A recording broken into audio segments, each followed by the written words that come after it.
Hello wrestling fans and welcome back to Summit Wrestling Cards. This is a very special episode as we delve into the discovery of one of the world's greatest wrestling card collections, the Munich card collection. Before we tap into the Munich card collection, let's just remember the greatness of wrestling in the 1980s and 90s, led by this man, Hulk Hogan. Vince McMahon was the owner of the WWF and he had purchased up all the American wrestling territories. And he turned wrestling into this multi-entertainment business, selling out arenas up to 90,000 strong. Enter 1995 in wrestling, and it was going through so many changes. Now led by Diesel, Undertaker, Razor Ramon and more, they had WCW as its main competitor as wrestling was hotting up. The WWF never stopped touring. They hit Germany in 95 with Bam Bam Bigelow, Diesel, Bret the Hitman Hart, Mabel, British Bulldog, Undertaker, Shawn Michaels, and the legendary The Rocket Owen Hart. It's safe to say in 1995 that the WWF was the global force in wrestling. They filled our TV sets with so many great matches, so much joy, and merchandise and everything alongside that. And yes, we are here today to talk about wrestling cards. Everyone loves wrestling cards, that's for sure. Safe to say that wrestling cards has come out the doldrums in the last 5 years. The hobby, well, it keeps getting bigger and bigger and bigger. The card that you can see on your screen now sold for $51,000 in 2022, and it's the highest selling wrestling card. Well, it's not just the Hulkster, let's face it. We got Ric Flair, Andre the Giant, Bret Hart. There's so many greats to pick from. On your screen now is a Wrestling All-Stars set. That is the trendsetter right now. But who knows where it'll be in 5 years. The hobby just keeps growing. It's magnificent. We're always discovering new cards, new stickers. That's what makes it all fun. So you could be a retro, old-school collector, but let's not forget WWE, AEW, the independent wrestling scene right now. They're pumping out some magnificent wrestling cards. And let's face it, we're blessed with what we get. Upper Deck, Panini, you name it, we have some magnificent wrestling cards available. Well, we're not really here to talk about that. We're here to talk about Munich, Germany, an event that went down in 1995. For me, there is wrestling legends in Germany. We have some great friends over there.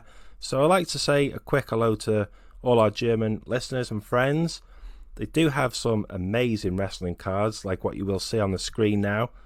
But what is amazing is an event that took place on the 21st of April in 1995.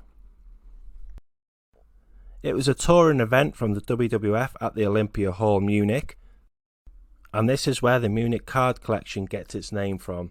I wouldn't believe I'd be saying this 28 years later, what we have discovered on this channel.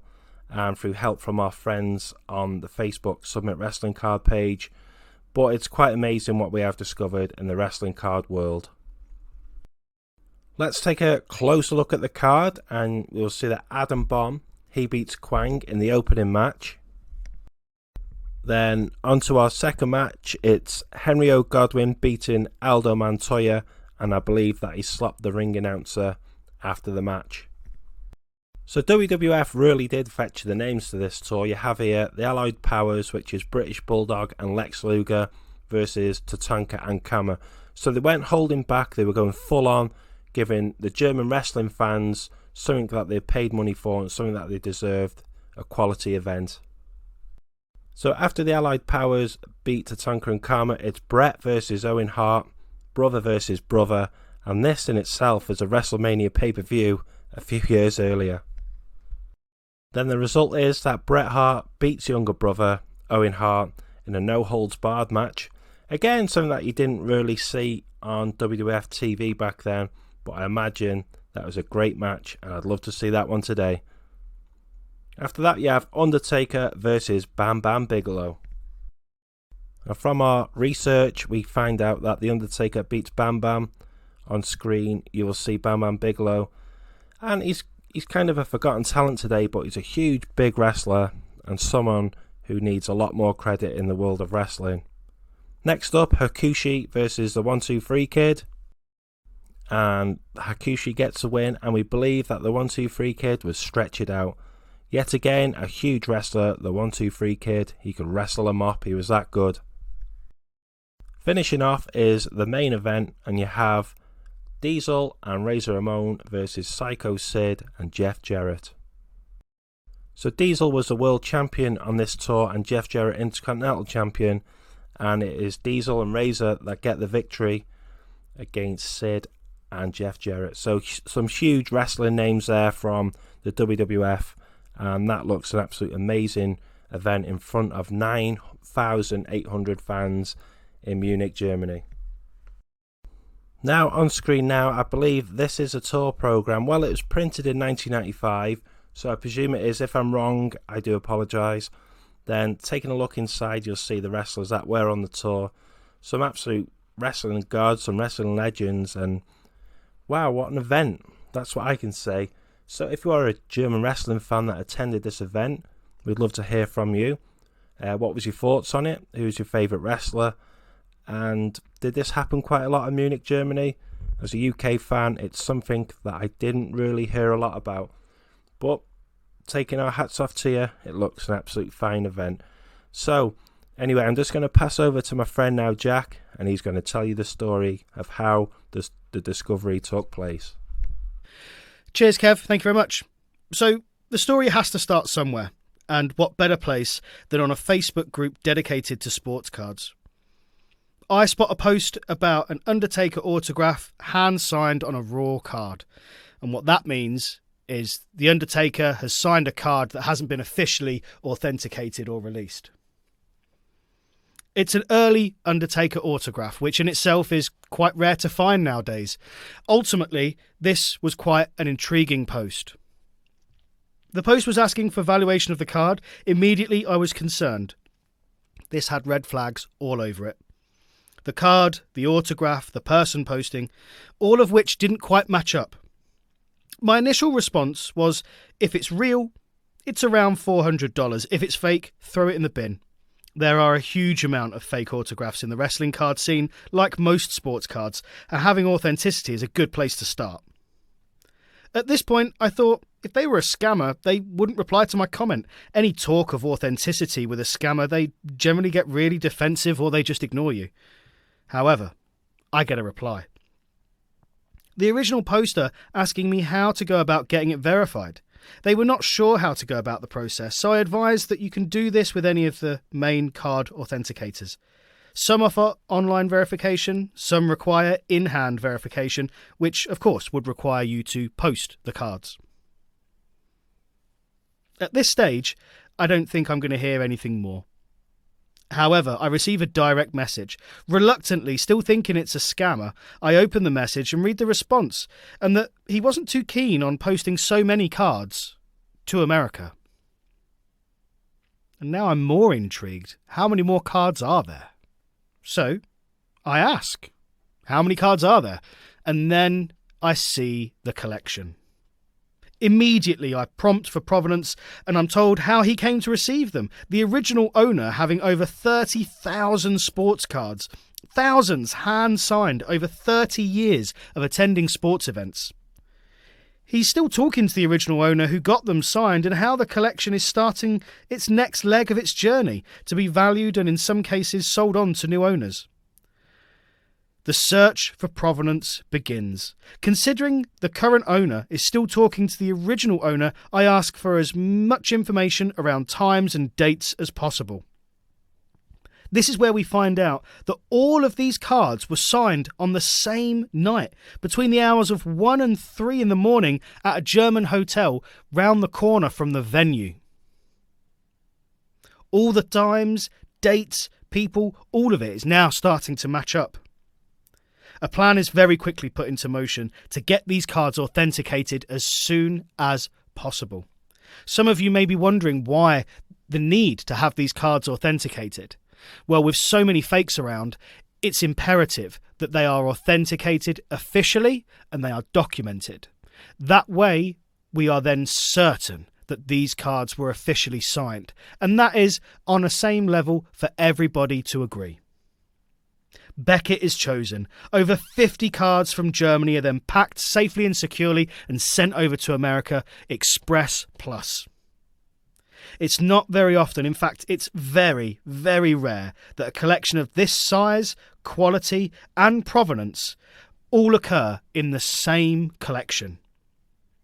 So please join myself and Kevin from Submit Wrestling Cards as we present to you the Munich Card Collection.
Well, thank you very much for taking a look at the Munich card collection. It really is something else, isn't it now?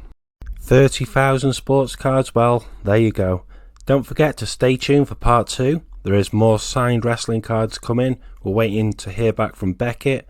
In the meantime, like, share and subscribe to Summit Wrestling Cards. From myself, Kevin, and my good buddy Jack, goodbye for now.